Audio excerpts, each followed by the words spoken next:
or you start like, you can find talent, you can discover. If you want to hire someone, you can find people in here.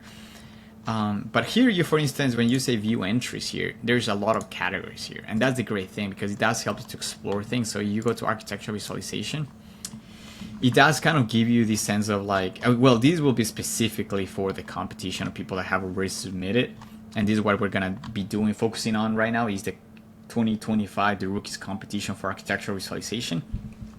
But you can, you guys feel free to go and explore, and you can discover here, and discover really pretty much what's happening in any industry, and you can filter it for specifically architectural visualization.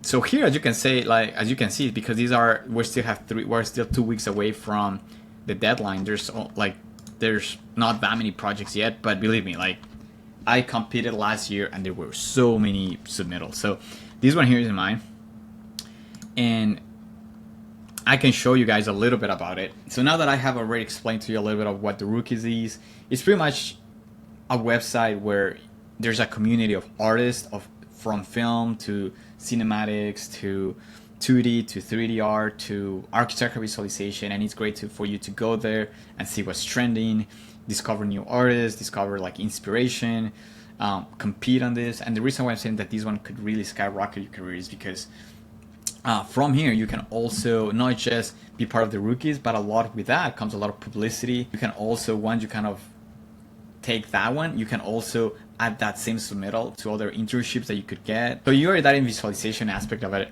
I really think this is the one competition a year that you really need to be part of. So here's a little bit of my submittal. You start with a title, you kind of give it a little bit on introduction of what is it about. Here's where I pretty much I'm saying that I'm trying to find my style. Again, I have been really focused on the visualization aspect of it for the last 2 years, and I've been really not just focused on the visualization aspect of it, but been really interested in AI and how can I create a workflow that we can kind of put these things together.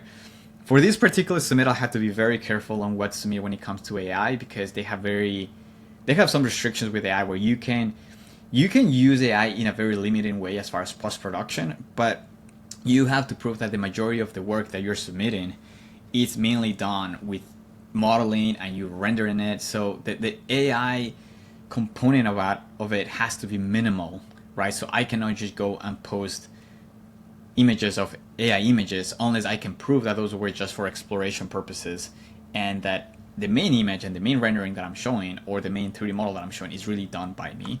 So that's why I had to be a little careful in this specific competition. Is like they don't really allow on full-on AI images yet, and I totally understand why, because this is a website for artists, and you don't want like AI to overtake all the submittals, because then it's hard to distinguish what's done with a prompt and what's done with the actual art. So here my first project was really called the Next Gen Workflow, and this is again trying to describe a little bit on how I start learning about what's a good workflow for us to create these visualization aspects, coming from an architecture background, not the art background, because when you're doing ArchViz and architecture is completely different. When you're coming from an ArchViz background, you're coming from a 3D artist, where your main tools are 3ds Max, V-Ray, Unreal Engine, and or Corona, and those are your main tools. But when you're coming from the architectural background, it's very different. I mean, your tools could be Revit, ArchiCAD, Rhino, SketchUp, and then your rendering engines could be Twinmotion, Lumion, V-Ray maybe. So very different, also very different in the way of post-production too, because architects, I feel like we rely a lot more in post-production than ArchViz, because ArchViz, they do a lot more, they can focus a lot more on details when it comes to 3ds Max, where architecture, I feel we rely a lot on post-production, and we are always changing, so we do a lot more of images that are more schematic and conceptual, whereas the ArchViz, they do a lot more images that are fully photorealistic, and they're more like photographs than actual conceptual or for that representation. So here's a little bit of, this was my first project, and I'm sure that you guys have seen other videos on my channel. You've seen this project before. So here I'm just kind of explaining the process of how I went from this as ideation, right? Kind of create a prompt, I started investigating images, and then that's more like the AI images. I had to kind of be very careful. I wanted like saying, hey, this was generating me journey, but then here kind of saying this was generated in Rhino 3D plus DeFi render plus Photoshop. So really had to be very careful on that. I also had to, you know, because that's one thing that instructed me, that was like, because I'm actually using AI, I really need to be careful on showing them exactly what's AI and what's not. So I am putting here as far as here is my process of, you know, like I did the 3D model, right? I did the 3D model. This is the black and white model. This is like ideation. But here is the video that you guys probably have seen a million times. It's in the YouTube channel. I really recommend you to see it if possible, because this is a great way of how can you not just create an animation like spending hours and hours on Unreal or DeFi render, but how could you mix that with clean AI and have some clips where it could be AI, but other clips that are also come up from DeFi or Unreal, and it's like they complement to each other for things like, for instance, sometimes like you don't want to model the whole background. That could be done in clean AI, but for these short things, like very like close up animations where it needs a lot of detail and you have to be very specific, those could be done in Unreal or DeFi render. So those are that's like the workflow that you really want to create, where you really want to use AI to just enhance things and help you a little bit. You don't necessarily want it to kind of create the whole animation for you when you don't have that much control. So here's the other one. Here's the other image here. Again, this is the second image that I have, third image that I have. And then from there, I'm pretty much just saying, you know, just kind of explaining my workflow, animation screenshots. Let's see if this works. Huh, that's interesting. Boop, boop. Yep, it's working fine. And this is just like screenshots, just if people don't want to watch the video. So here's like a few screenshots that I kind of gave, you know. Here's another video. One of them is explaining the whole process, and then the second video was just kind of explaining just the animation. And here was, again, if you guys have followed my channel, this is another video. This is another one that I did. This one here was done in ArchiCAD and Enscape for that. And then here I went all the way on DeFi and I think, yeah. And a lot of the post-production Photoshop and pretty much DeFi and Photoshop and DeFi right here. Again, this one here was interesting because I did most of it with Enscape, but the final post-production I used Midjourney and Photoshop, to where I did matte painting, right? Where I did some pictures, I did use some like every texture, some of the renderings in Midjourney, but then I matte paint that into the actual rendering in Photoshop. So again, you can call it controversial, but again, this is about exploring the new workflows, right? This is not about me actually telling you don't use AI or just use AI or just use the, you know, I'm telling you that there is a balance between using both, right? Like where you can still get 80% of the image from the rendering, but there's no reason why you have to stick out of AI and say AI doesn't work because of this. I'm saying it's more about how can you integrate AI, even though you understand that AI doesn't do well where maybe it doesn't respect 100% your design. Then you can ask, okay, can I use AI to put parts of the picture in there, but the design and the art and the rendering, the foundation of it still mine, right? This one here.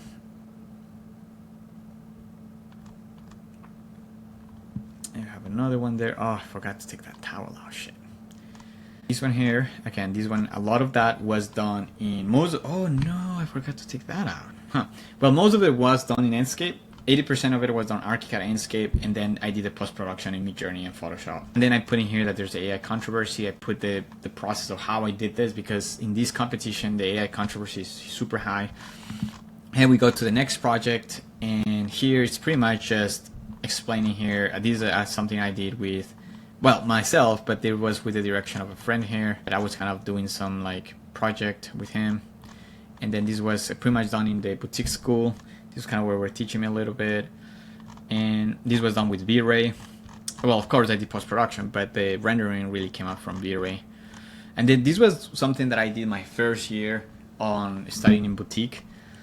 And I mean, this was when I was learning 3ds Max and V-Ray. I'll be honest with you guys, I'm not a fan of V-Ray or 3ds Max.